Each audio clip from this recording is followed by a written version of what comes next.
उपाय तो हमें बताने की कृपा कीजिए। इस संसार सागर से दुख से छुटकारा पाने का और अंत में मुक्ति की प्राप्ति होने का कोई उपाय बताइए। तो भगवान सत्यनारायण जी की पूजा है, कथा है, सत्संग है, भक्ति है।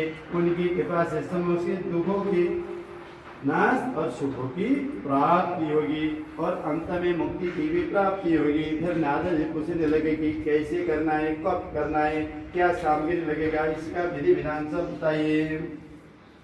तो भगवान नारायण कहते हैं कि दुख और शोक का नाश करने में भगवान सत्यनारायण का व्रत है। दुख और शोक का नाश, दुख माने जो रोज हमारा जो दिनचर्या है इसको दुख बोलते हैं, और शोक माने अंदर का जो संताप, चिंताएं आए जा रही बोलते हैं ना, उसको बोलते हैं शोक। दुख और शोक का नाश करने वाला है। और धन और धान्य के, जिसके घर में काम धंधा एकदम नौकरी सब रुकावट हुआ है, उसको वृद्धि कराने वाला, मतलब ये दरिद्रता को नाश करने वाला, धन धान्य की वृद्धि कराने वाला।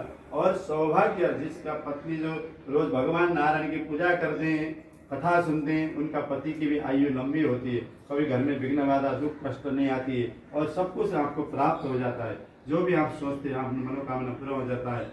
और अपने पंडित जी के सहयोग से भली भांति भगवान नारायण की पूजा करें। प्रसाद में क्या क्या बनाए, जो अपने को उत्तम लगे, प्रिय वस्तु लगे, सुंदर वस्तु लगे, वही भगवान को अर्पण करना चाहिए।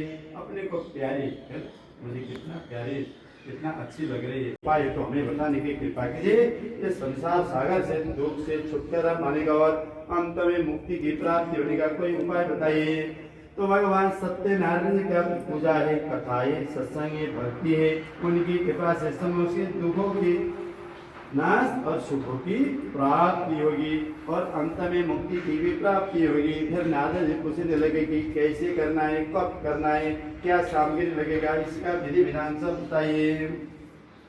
तो भगवान नारायण कहते हैं कि दुख और शोक का नाश करने में भगवान सत्यनारायण का व्रत है। दुख और शोक का नाश, दुख माने जो रोज हमारा जो दिनचर्या है इसको दुख बोलते हैं, और शोक माने अंदर का जो संताप, चिंताएं आए जा रही बोलते हैं ना, उसको बोलते हैं शोक। दुख और शोक का नाश करने वाला है। और धन और धान्य के, जिसके घर में काम धंधा एकदम नौकरी सब रुकावट हुआ है, उसको वृद्धि कराने वाला, मतलब ये दरिद्रता को नाश करने वाला, धन धान्य की वृद्धि कराने वाला।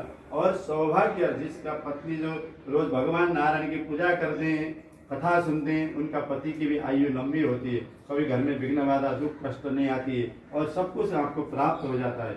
जो भी आप सोचते हैं आपकी मनोकामना पूरा हो जाता है।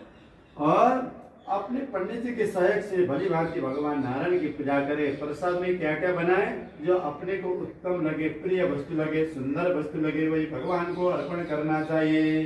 अपने को प्यारी, मुझे कितना प्यारी, कितना अच्छी लग रही है।